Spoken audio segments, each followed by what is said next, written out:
The desert stretched out like a cracked mirror under the Arizona sun, its jagged edges reflecting nothing but heat and silence. Dragoon Springs was a place where hope came to wither, where the earth itself seemed to choke on its own dust. Eleanor, Vale's boots crunched against the parched ground as she walked, her shadow trailing her like a reluctant ghost. At 33, she carried herself with a grace that could hush a room, her dark hair pinned tight, her eyes sharp as the edge of a knife. But the townsfolk in Tombstone, 20 miles off, didn't talk about her grace. They called her the Widowmaker, a name that clung like burrs to her skin. 2 husbands buried, one after 6 months, the other barely a year. The how didn't matter to them, only the weight of the graves. Whispers followed her, heavy as the noon heat. Death trails her like a shadow. She's cursed, dangerous. Children dared each other to say her name after dusk. Men crossed the street when she passed, their hands twitching near their holsters. No one called her friend. Her cabin sat alone by the old well at Dragoon Springs, its weathered boards bleached pale as bone. Inside, the air was thick with the smell of dust and dried herbs, the only company she kept. Eleanor had learned to live with silence, to let it wrap around her like a shawl. Her hands, calloused from hauling water and splitting wood, moved with purpose, chopping apples for the cellar, mending a torn shirt, stoking the fire. But her heart stayed locked tight, a door no one could open. At night, she'd sit by the lamp, its flame dancing in the dark, and stare too long, her thoughts heavy with the weight of years spent alone. Mornings were worse, when the solitude pressed against her ribs, making it hard to breathe. The town's judgment had carved her into something cold, untouchably or so, they thought. But the desert had a way of breaking things open, and on a day when the sky burned white with heat, it gave her something she hadn't asked for. She found him on a trail no one used unless they were running from something. Harlan Briggs lay sprawled in the dirt, his blood soaking into the cracked earth like spilled wine. The sun had blistered, his skin red, his lips dry as parchment, his breath a shallow rasp. Bullet holes marked his chest, 2 dark stains blooming. Through his shirt, his eyes, half open, held a stubborn spark, like a fire refusing to die. Most would have kept walking. A cursed woman and a dying man, what business did they have together? The desert could swallow them both, and Tombstone wouldn't blink. But Eleanor stopped. She stood over him, her shadow falling across his face. Her hands tightened on the canteen slung over her shoulder. Every instinct screamed to move on, to protect the fragile walls she'd built around herself. The whispers echoed in her mind. Death follows her. Don't tempt it. But that spark in his eyes held her. It wasn't just life, it was defiance. A refusal to let go. Against every warning, every scar, she knelt beside him. His weight was heavy as she dragged him across the dirt, her arms burning, her breath sharp in her throat. Each step toward her cabin felt like pulling fate itself through the dust. Inside, she laid him on her cot, the frame creaking under his bulk. Harlan was tall, broad-shouldered, his hands rough from years of roping cattle and wielding iron. His face, pale as ash, was all sharp angles, high cheekbones, a jaw clenched even in unconsciousness. She tore open his shirt, revealing the wounds, one high on his chest, the other lower, blood seeping slow but steady. She boiled water, ripped her oldest sheet for bandages, and worked with a precision born of necessity. The cabin smelled of iron and sweat, the air thick with the weight of what she'd done. She didn't know this man, didn't know his sins or his story, but she'd chosen to pull him back from the edge. Why? She couldn't answer. Not yet. When Harlan woke, the lamplight cast shadows across his face. His voice was gravel, rough and low. You're gonna regret this. No anger, no threat, just a truth worn thin by a man who knew trouble too well. Eleanor pressed a damp cloth to his chest, her fingers steady despite the tremor in her gut. She said nothing. For the first time in years, the silence in her cabin didn't feel like a void. It was heavy, alive, filled with the shallow rhythm of his breathing. Days bled into each other, slow and deliberate.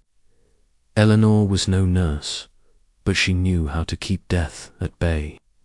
She spooned broth into Harlan's mouth when he was too weak to lift his head, her movements brisk, her eyes avoiding his. His hands, calloused and scarred, twitched in his sleep, as if still gripping a revolver or a rope. At night, his breath would catch, pain pulling a grimace across his face. Once, when she cleaned the blood from his chest, his eyes snapped open, and for a moment, shame flickered in them, shame at needing her, at being weak. For a man like Harlan, leaning on anyone must have felt like a betrayal of himself. Eleanor tried not to care. She told herself this was just a task, like chopping wood or drawing water. She reminded herself of the town's whispers, the weight of her name, the graves she carried.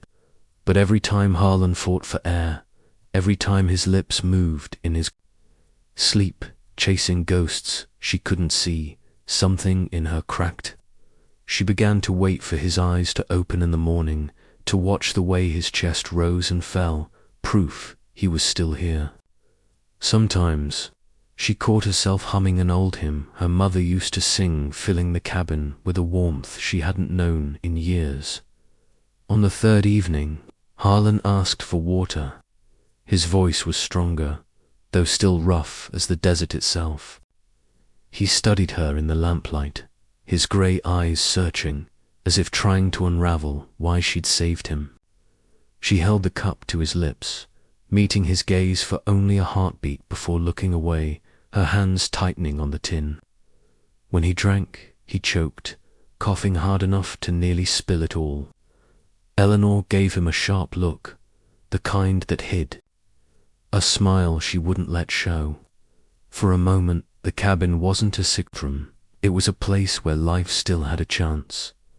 It wasn't love, not yet, but there was a spark, fragile as a candle flame, between two people who'd known too much. Loss. Harlan's presence filled the cabin with something new, something dangerous, possibility, and that was enough to scare her. The desert, though, doesn't let peace linger. It's a place of sharp edges and sudden violence. 26-4, C3329. E5 E5F. 3C7 A2. A4B9C3. A2. A. Chapter _1_W. IDOWMAKER.MD. Content type equals text.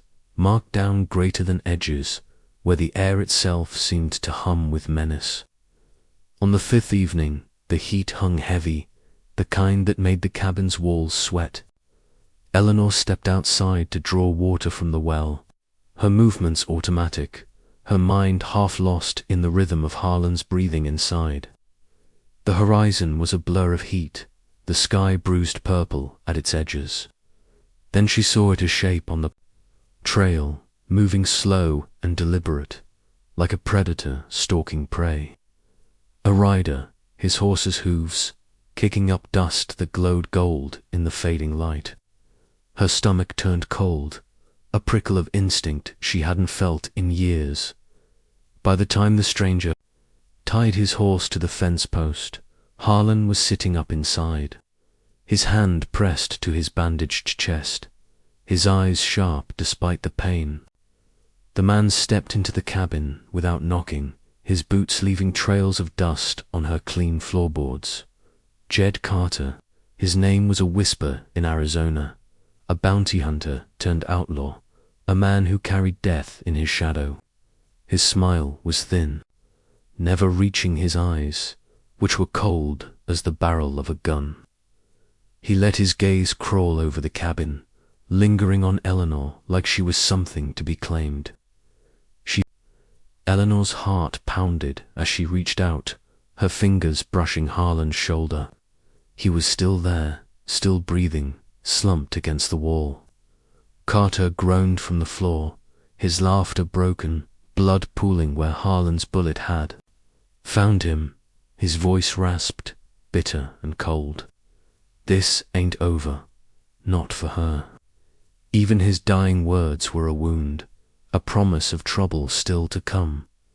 When the sun rose over Dragoon Springs, it carried a light that felt raw, new. The cabin still smelled of smoke and blood, the floorboards stained dark. Jed Carter was gone, his body a reminder that evil could walk right through your door. Harlan sat on the porch, pale but alive, his hands resting heavy in his lap. Eleanor stood by the well, her hands red from scrubbing, her eyes steady despite the weight of the night. For the first time in years, she wasn't the widowmaker. She was a woman who'd hadn't fought alone. They hitched a wagon and carried Carter's body to Tombstone. The town stopped to stare, their silence different now. The woman they'd crossed the street to avoid, the one they'd cursed and feared, had brought down Jed Carter a name even the boldest men whispered. The sheriff took the body, and for once, the law felt solid. But it was the townsfolk's eyes that judged her now. Some nodded, some looked away, ashamed. Others whispered softer than before. Eleanor didn't need their respect, but it landed. On her all the same, heavy as a shawl. Back at the cabin, the days slowed. Harlan healed, his strength returning like a river after drought. Eleanor hummed by the fire, not out of habit, but from a quiet peace she hadn't known she could feel. There was no grand vow, no promises carved in wood, just two people, scarred by the world, sitting side by side, mending in silence. Sometimes healing isn't loud. Sometimes it's just the weight of a shared glance, the warmth of a fire, the sound of another's breath in the dark. The desert didn't care about their victory. It stretched on, vast and unforgiving, waiting for the next shadow to cross its path. But for now, under the Arizona sky, Eleanor and Harlan were scarred but not finished. The world might call you cursed, might name you by your losses, but there's always another chapter waiting. Out here in the West, sometimes the cursed are the ones who save us. The Arizona sun climbed slow, its light spilling over Dragoon Springs like molten iron, turning the dust to gold and the shadows sharp as thorns. Eleanor Vale stood at the edge of her porch, her hands wrapped around a tin mug, the coffee inside gone cold. Her eyes traced the horizon where the earth met the sky, a line as unforgiving as the life she'd carved out here. The air smelled of sage and dry wood, but beneath it lingered the faint tang of gunpowder, a ghost of the night Jed Carter fell. 2 weeks had passed since they'd hauled his body to Tombstone, since the townsfolk's stares shifted from fear to something heavier, respect maybe, or shame. Eleanor didn't care to name it.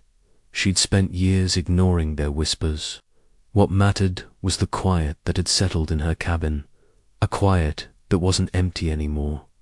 Harlan Briggs sat on a stool by the well, his shirt unbuttoned to the chest, the bandage beneath stained yellow but no longer red. He was mending a bridle, his calloused fingers working the leather with a patience that belied the pain still etched in his face. His hair, dark and streaked with grey, fell over his brow as he focused, his jaw tight, his eyes steady. He hadn't spoken much since that night, but his presence filled the space solid, like the oak table inside. Eleanor watched him from the corner of her eye, noting the way his hands moved, deliberate but slow, as if every motion cost him. She knew that kind of cost. It wasn't just the bullet wounds. It was the weight of surviving when you weren't sure you deserved to. The desert stretched around them, vast and silent, its cracked earth hiding secrets as easily as it hid bones. They'd fallen into a rhythm, she and Harlan, not out of choice but necessity. She cooked, he chopped wood when he could stand long enough. She cleaned his wounds, he fixed the loose boards on the porch. No promises, no declarations, just two people sharing the work of staying alive. But there was something else, too, something neither named. It was in the way she'd catch him watching her when she stirred the fire, or how she'd linger by the door when he slept, checking the rise and fall of his chest. It wasn't love. It was too raw for that, too scarred. But it was trust, hard-earned, forged in the act of saving each other. That morning, the air felt heavier, the kind of stillness that presses on your skin before a storm. Eleanor set her mug down, the tin clinking against the porch rail. "You're pushing too hard," she said, her voice low, not looking at Harlan. He didn't glance up from the bridle, but his fingers paused, just for a moment. "I'm still here, ain't I?" His voice was rough, like gravel underfoot, but there was a warmth in it, a flicker of defiance that matched the spark she'd seen in his eyes when she found him dying in the dirt.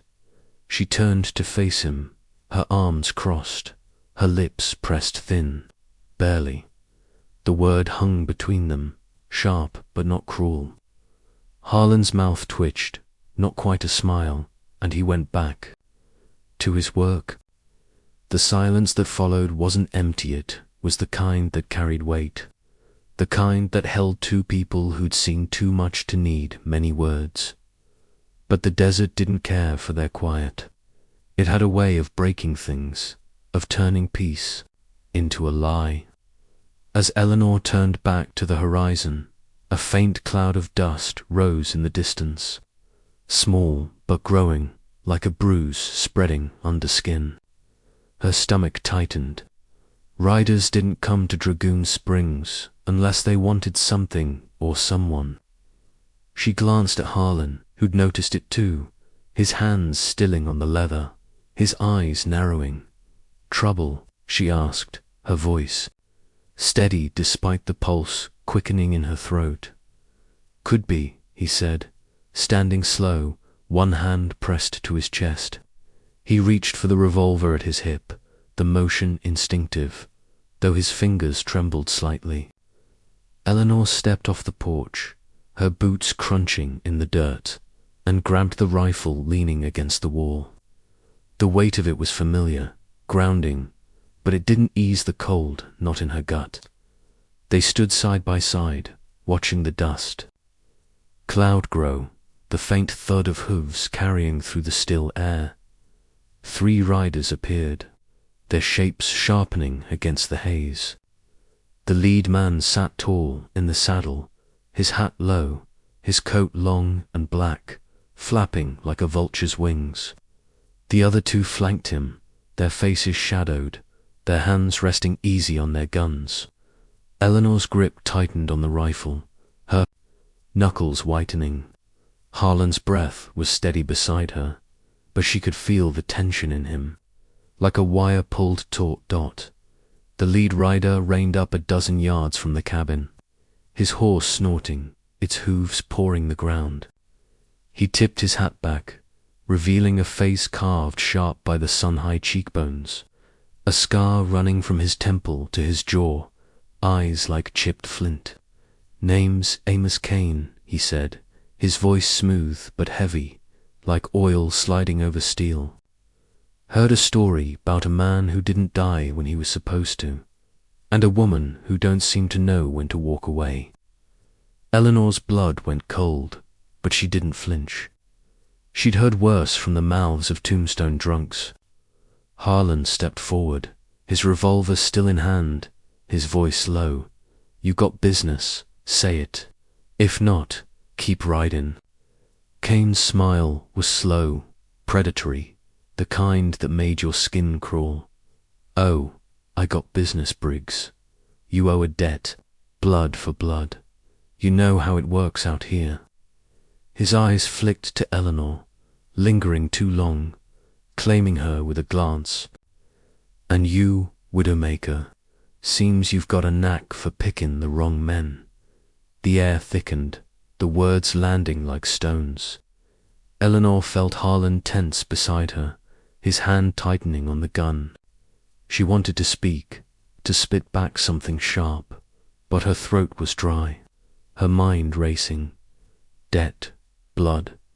The words stirred memories she'd buried her first husband's gambling, her second secrets, the way death seemed to follow her like a shadow, and now Harlan, a man with his own ghosts, tied to her by chance and choice. She didn't know his past, but she knew the look in Kane's eyes. It was possession, the kind that didn't ask permission. What do you want? Eleanor said, her voice cutting through the silence, steady despite the fear clawing at her chest. Kane's smile widened, but his eyes stayed cold. What's owed? He said.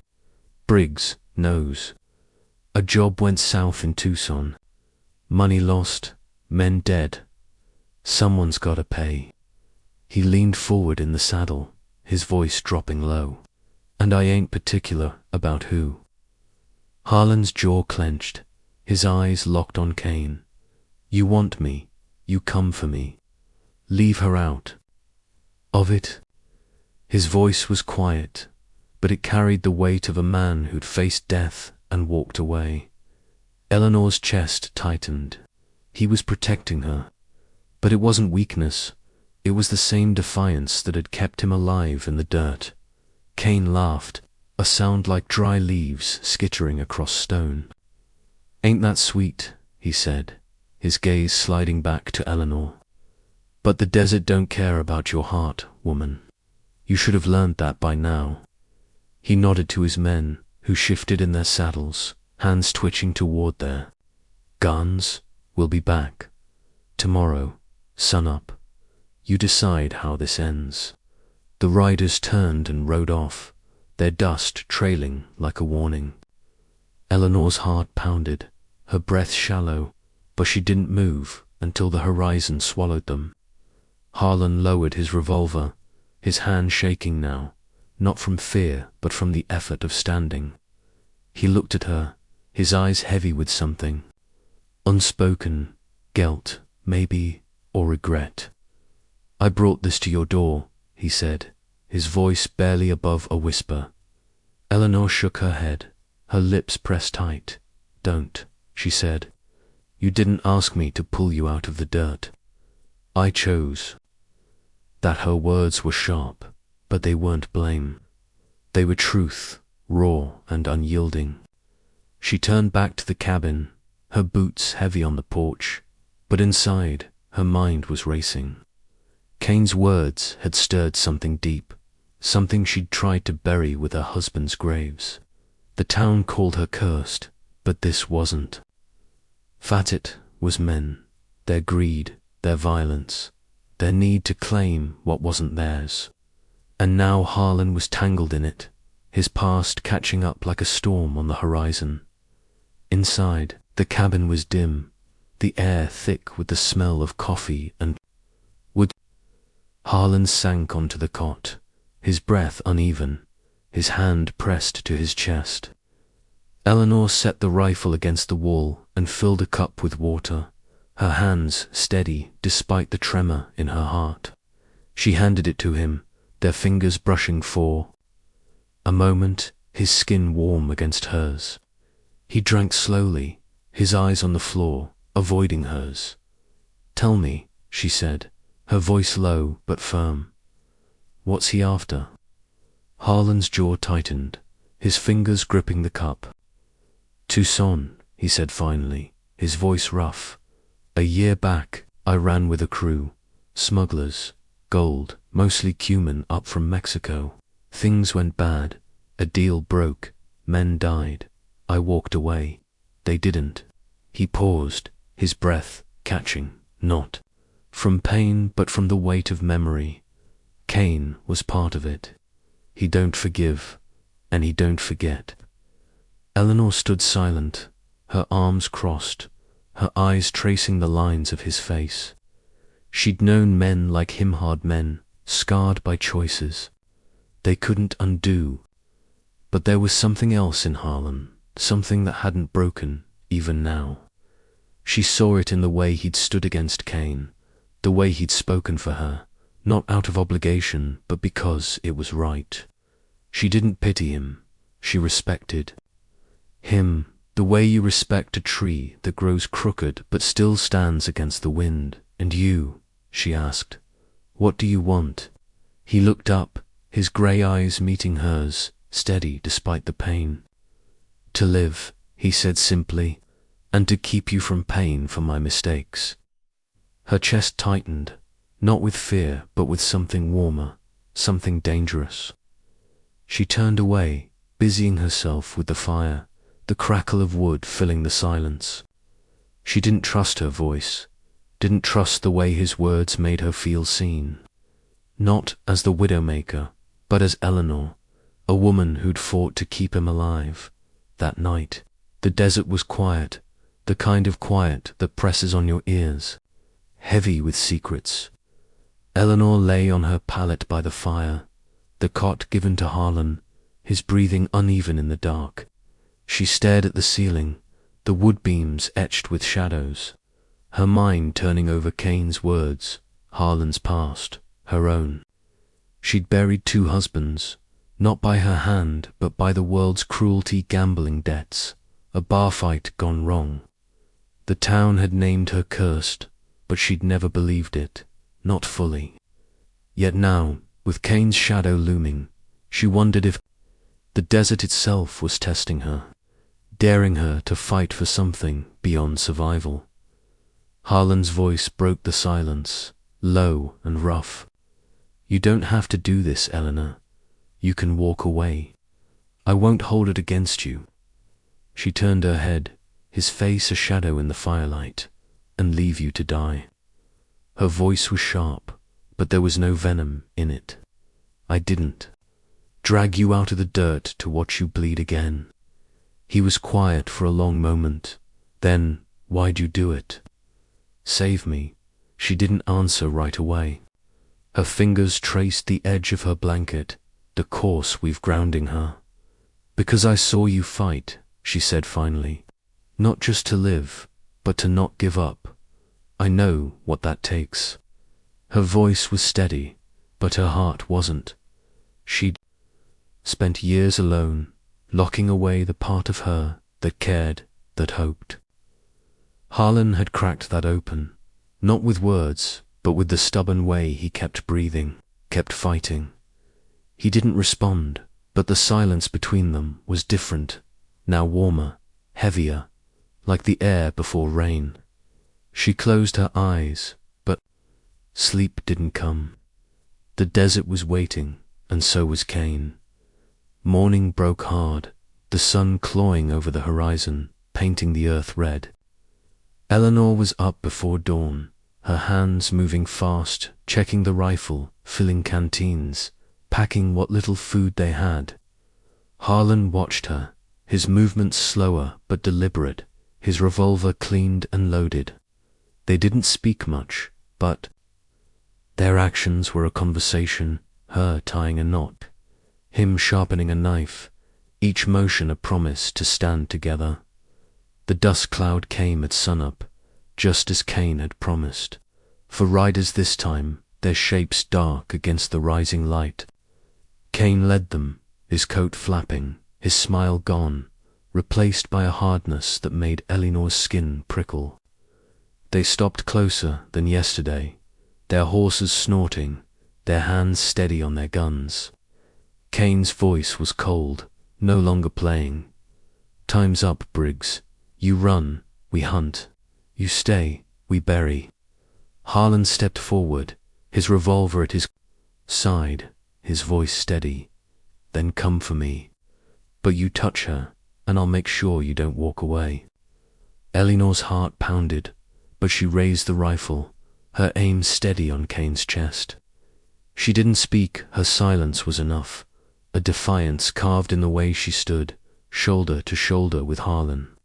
Kane's eyes narrowed, his hand twitching toward his gun, but something held him back, maybe the steel in her gaze. Maybe the way Harlan's hand didn't shake. The standoff stretched, the air thick with dust and tension. Then one of Kane's men shifted, his horse rearing, and the world snapped. A gunshot cracked, dirt exploding at Eleanor's feet. She didn't flinch, her finger tight on the trigger, but before she could fire, Harlan's revolver roared. The man fell, his horse bolting. Kane cursed, drawing fast, but Eleanor fired, the rifle's kick slamming her shoulder. The bullet grazed his arm, blood blooming through his coat. His men scattered, their shots wild, kicking up dust and splintering wood. Harlan grabbed her arm, pulling her behind the well, his breath ragged but his eyes sharp. "Stay low," he hissed, firing over the stone. Eleanor reloaded, her hands steady despite the chaos, her mind clear. She wasn't